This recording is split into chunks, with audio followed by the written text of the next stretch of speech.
मैंने सुना है और देखा भी है, तो तीनों ममालिक के दरमियान जो मुआहिदा हुआ है, तो इसी के बारे में ये है कि ये हमारे लिए बहुत अच्छा है, सऊदीया के लिए भी अच्छा है और तुर्किया के लिए भी। और इसका सारा क्रेडिट जो है ना हमारे वज़ीर-ए-आज़म शहबाज शरीफ साहब को जाता है और साथ में फील्ड मार्शल आसिम मुनीर साहब को जाता है।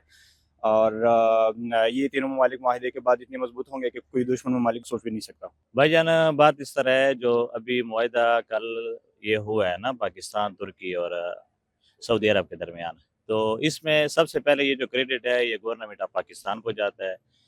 सेकंड पे पे ये क्रेडिट जाता है वो पाकिस्तान आर्मी को जाता है, क्योंकि पूरी दुनिया में ये बात सबको पता है कि मतलब पाकिस्तान की जो इंटेलिजेंस है, आईएसआई, और पाकिस्तान की जो आर्मी है वो वर्ल्ड बेस्ट आर्मी है।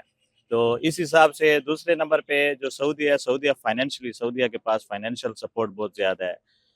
तीसरे नंबर पे तुर्की है, तो तुर्की के पास एडवांस टेक्नोलॉजी, एडवांस सिस्टम ये बहुत ज़्यादा है। तो इस हिसाब से तीनों ममालिक में एक अपनी-अपनी नौइयत की स्ट्रैटेजी है, अपनी-अपनी नौइयत की पावर है तीनों ममालिक के पास।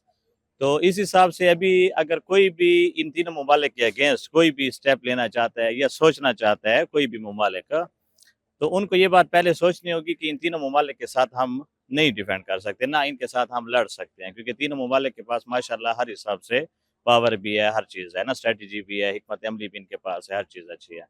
तो इस हिसाब से पाकिस्तान, तुर्की और सऊदीया के आपस के जो ताल्लुकात हैं, ये भी अच्छे होंगे इंशाअल्लाह ताला। और दूसरी बात ये है कि इनके जो लोगों के ऊपर तासुरात होंगे वो भी बहुत अच्छे होंगे, और इससे पाकिस्तान को जो है वो बहुत फ़ायदा है, पाकिस्तान की आर्मी को। और दूसरी बात, सबसे जो बड़ा क्रेडिट है वो जाता है पाकिस्तान आर्मी को, फील्ड मार्शल आसिम मुनीर साहब को। और हम इस चीज़ पे बहुत खुश हैं कि हमारी आर्मी ने हमारा सर गर्व से ऊंचा कर दिया है, और पाकिस्तान जो है अल्लाह ताला इंशाल्लाह इसको हमेशा कायम दायम रखे। पाकिस्तान जिंदाबाद, पाक आर्मी जिंदाबाद। फायदा बहुत है इंटरनेशनल लेवल पे हमारे इमेज में, तो खासतौर पर इंडिया और इसराइल को हम पता लग गया कि ये कितना पावरफुल मुल्क है, और अरब अमारात को खसूसी तौर पे इल्म हो गया कि पाकिस्तान के बगैर हम भी कुछ नहीं है।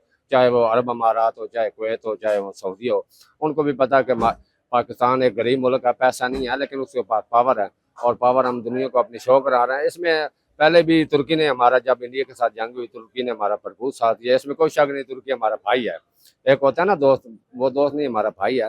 तो ये उम्मत मुस्लिम के लिए बहुत अच्छी बात है, लेकिन इसको समझदारी के साथ चलाना चाहिए, ना कि किसी आइंदा एडवेंचर हो जाए किसी मुसलमान मुल्क के खिलाफ। हर चीज़ का हम देख के करनी चाहिए। भारत, मैं खुश हूँ, इंटरनेशनल लेवल पाकिस्तान की इमेज बेहतर हुई है। ये जो बहुत अच्छा फैसला हुआ है, अच्छा मतलब एक एडवांस फैसला है, और हमारे इस्लामी मुल्कों के दरमियान जो है ना एक अच्छा मतलब क्रेडिट जाता है।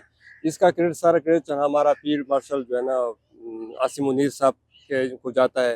फिर इसके बाद शहबाज शरीफ को जाता है, और इसके बाद जो है ना क्योंकि आपको पता है कि सऊदी अरब जो है ना एक इस्लामिक मलिक है, और ये जो है माली तौर पर बहुत मुस्तहकम है। तुर्की भी एक टेक्नोलॉजी में बहुत आगे है, मुसलमान मुल्कों में जो है ना बहुत मुस्तहकम है। और हमारा पाकिस्तानी जो है ना वो फौजी लिहाज से, फौज की वजह से एक नंबर एक है, वो इस्लामिक पावर भी है। तो एक अच्छा कदम है इस दोनों तीनों ममालिक के दरमियान। और इंशाल्लाह इंशाल्लाह कोई भी दुश्मन ममालिक जो है ना, कोई भी दुश्मन मुल्क इस दिनों के दरमियान जो है ना, या सऊदी के ऊपर, या पाकिस्तान के ऊपर, या तुर्की के ऊपर कोई भी अटैक और कोई अगर जनदर अटैक नहीं कर सकता।